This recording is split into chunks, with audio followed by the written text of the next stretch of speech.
এতিয়া ৰাতি সময় হৈছে 4টা।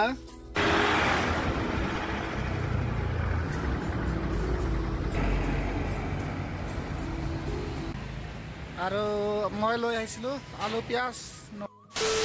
গুড মৰ্নিং ফ্ৰেণ্ডছ, এটি নতুন ভিডিঅ' লৈ আপোনালোকক স্বাগতম জনাইছোঁ। আজি এটা নতুন ব্লগছ লৈ আছোঁ। ব্লগছ মানে আজি গোটেই গাড়ী ৰানিং নহ'ব। যোৱাকালি আহি পাইছিলোঁ, খালী নহ'ল। গধূলা আহি পাইছিলোঁ প্ৰায় 4টামান বজাত। এতিয়া খালী চালি হোৱা নাই, গতিকে আমি ভাত বনাম। কালি ৰাতিটো মাছ কিনি কিনে আপোনালোকক দেখুওৱা নহ'ল। মাছ তাছ আনিছিলোঁ, ভাত বনাই খালোঁ আৰু এনেকৈ টোপনি মাৰিলোঁ। আৰু আজি ভাত চাত বনাই আপোনালোকক দেখুৱাম। আজি বিশেষ গাড়ী ৰানিং কৰিব লগা নাই, গাড়ী চলাব নালাগে আজি। ভাত চাত বনাম আমি। আৰু আজি অকণমান লৈ আহিছোঁ গাহৰি মাংস বনোৱা দেখুৱাম, তো চাই থাকিব।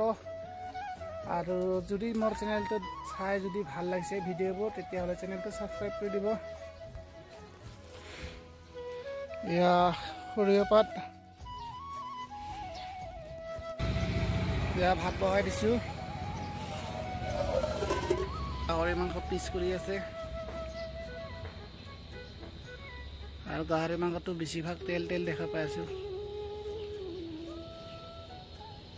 চাওক আমাৰ ভাত হ'বই আৰু পুৰা ৰ'দতে বনাই আছোঁ। কোনো ছায়া ঠায়া নাই, ৰাস্তাৰ কাষত আছোঁ যিহেতু।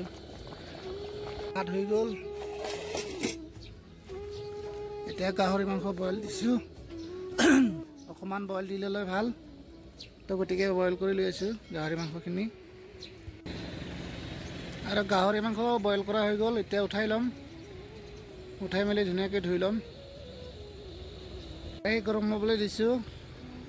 এতিয়া মই মাংসখিনি ফ্ৰাই কৰি ল'ম আৰু তেল নিদিওঁ। মাংস তেলেৰে মই ভাজি ল'ম। ইয়াত দি দিছোঁ মাংস, এনেকৈ তেল ওলাই ল'ম।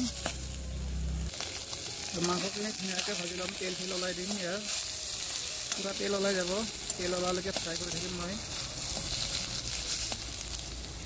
কিমান তেল ওলাই গ'ল, যিহেতু মই তেল এড কৰাই নাছিলোঁ।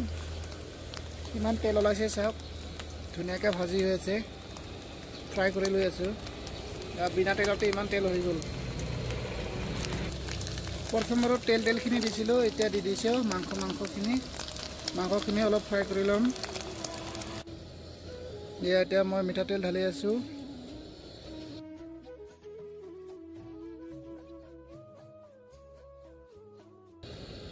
তেল গৰম হৈ গ'ল, মই দি দিম। 2টা পিঁয়াজ লৈছোঁ, 2টা পিঁয়াজ দি দিলোঁ। পিঁয়াজখিনি ভালকৈ ভাজি ল'ম। নিমখ লৈছোঁ, আপোনালোকে নিজৰ পৰিমাণ মতে লৈ ল'ব। এতিয়া আদা আৰু জলকীয়া নহৰু বটি থৈ দিছোঁ, এইখিনিও দি দিম। এতিয়া দি দিলোঁ আদা আৰু জলকীয়া নহৰু।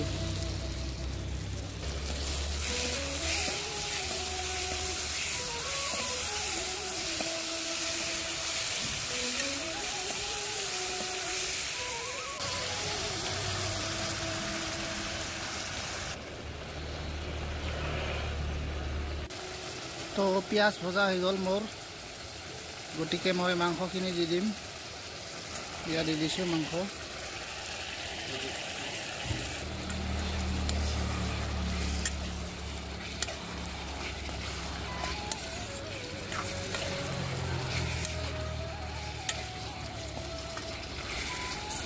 এতিয়া মই মাংসখিনি ভাজি থাকিম। মাংসখিনি ধুনীয়াকৈ ভজা হ'ল, গতিকে এতিয়া আলু দি দিছোঁ। আলু মই লৈছোঁ 2টা। কিয় কাৰণে মাংস বনোৱা কথাটো, আলু ডাঙৰকৈ দিলে মোক বেছি ভাল লাগে, মজা লাগে। তাৰকাৰণে দি দিছোঁ বেছি ডাঙৰ কৰি। এটা আলু 4 পিচ কৰি কিনে দি দিছোঁ। আলুখিনি ফ্ৰাই হৈ থাকিবলৈ দিওঁ। এতিয়া মই ঢাকি থৈ দিম 5 মিনিটমান। এতিয়া ঢাকি ৰাখি দিছোঁ, 5 মিনিটমান ৰাখি দিওঁ। এতিয়া 5 মিনিট হৈ গ'ল, ঢাকন আঁতৰাই দিছোঁ। আৰু কেনেকুৱা হৈছে চাওক, তেলীয়া হৈ আছে, গোটেই তেল ওলাই আছে, যিহেতু গাহৰি মাংস। এড কৰি দিলোঁ। এতিয়া বিলাহীও দি দিছোঁ, কাৰণ আলুখিনি সিজিলে, আলুখিনি সিজা হৈ গ'ল, গতিকে মই বিলাহীও দি দিছোঁ। আৰু বিলাহীটো দিয়াৰ লগে লগে কালাৰ হৈ উঠি আহি আছে, মানে ৰঙা হৈ আছে। চাওক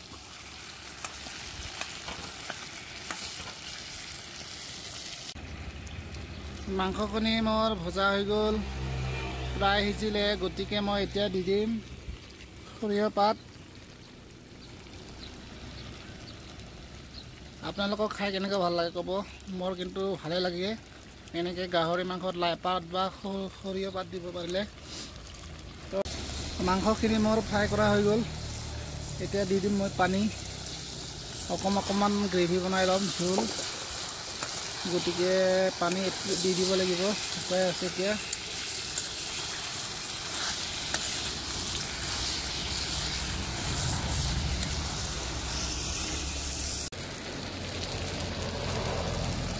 এতিয়া দি দিছোঁ পানী, নহ'লে আকৌ জ্বলি যাব।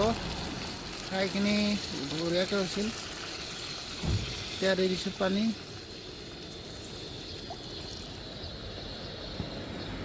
এতিয়া উতল অহালৈকে ঢাকি থৈ দিম। পানী ঠিকমতে দি দিছোঁ আৰু মানুহটো বেছি নাই, 3জন, তো ঢাকি ৰাখি দিলোঁ। এতিয়া মোটামুটি 7 মিনিটমান ঢাকি দিম। এতিয়া হৈ গ'ল ফাইনেলি আমাৰ মাংস। ময়ো গা পা ধুই ল'লোঁ। গা পা ধুই অহা মানে ফোন আহিলে, পাৰ্টি এতিয়া মাতি আছে, গাড়ীখন জল্দি লৈ আহা, খালী কৰিব লাগে। ৰাতিপুৱা একবাৰ কৈছিলে যে মই ফোন মাৰিম, কিন্তু এতিয়াহে ফোন মাৰিছে। ভাত চাত খাই টোপনি মাৰিছিলোঁ, টোপনি মাৰি উঠি গা পা ধুই ল'লোঁ। এতিয়া গাড়ীটো খালী কৰিবলৈ যাওঁ।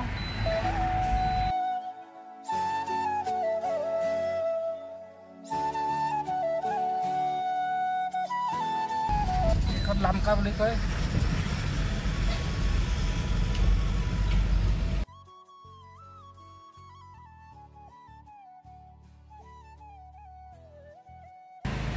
আৰু মই লৈ আহিছিলোঁ আলু, পিঁয়াজ, নহৰু। তো আপোনালোকে গমে পালে, আপোনালোকক কৈছিলোঁ, কিন্তু দেখা হোৱা নাছিল। এতিয়া গাড়ী খালী হৈ যাব আৰু ঠিক এক্সিছ বেংকৰ লগতে খালী হয়। কোনোবাই যদি আলু লৈ আহে, এয়া চাওক, এক্সিছ বেংকৰ সন্মুখতে গাড়ীখন লগাই দিছোঁ, ইয়াত খালী হৈ যাব এতিয়া। আৰু যিহেতু ছানডে, তাৰ কাৰণে গোটেই দোকান মাৰ্কেট বন্ধ। গধূলি হৈ গ'ল, আমি বজাৰ অলপমান ঘূৰি ল'ম। লামকা চৰচানপুৰ বজাৰ, বজাৰ পূৰা খালী, যিহেতু ছানডে। চাহ দোকান,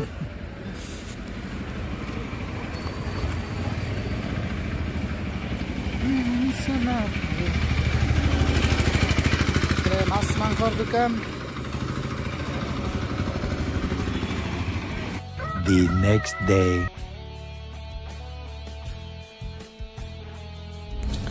আৰু মই বৰ্তমান আহি পালোঁ আইজল মানে জানে মিজোৰামৰ এখন চিটি আৰু কেপিটেল। তো আইজল আহি পালোঁ মই। যোৱাকালি কোনো ধৰণৰ ভিডিঅ' বনোৱা নহ'ল, খালী কৰি ডাইৰেক্ট আহি পালোঁ মই। আৰু মই ইয়াৰ পৰা চিধা ওলাওঁ আৰু শিলচৰত গৈ লগ পাই আছোঁ।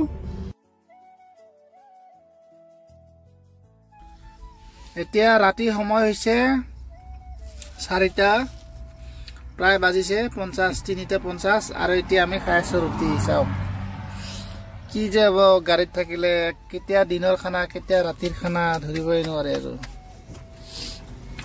এতিয়া খাই আছোঁ ৰুটি আমি। এই 4টা বাজিলে পোহৰ হৈ, আৰু ট্ৰাক চলোৱা পাবা ইমান কষ্ট, না হোটেল না কিবা। ইমান টাইম আহি আছোঁ, নিমিলে। এতিয়া খাই লৈছোঁ ৰুটি। টাইমটো দেখাই আছোঁ আপোনাক, চাওক 3:48 হৈ গ'ল। আৰু এতিয়া আমি ৰুটি খাই আছোঁ এইখিনি সময়ত। আৰু এতিয়া আহি পালোঁ মই সোণাপুৰ মানে জানে কি আছে, আপোনালোকক দেখাই আছোঁ। এইখন টাৰ্ণিং যিসকলে চিনি পায় তো গমেই পায়।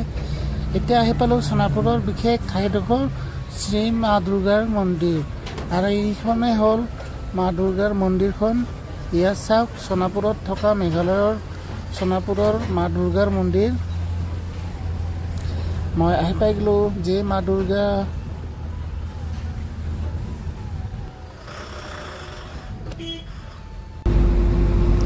আৰু ভিডিঅ'টো চাই যদি ভাল লাগিছে, চেনেলটো ছাবস্ক্ৰাইব কৰিব, লাইক কৰিব, শ্বেয়াৰ কৰি দিব।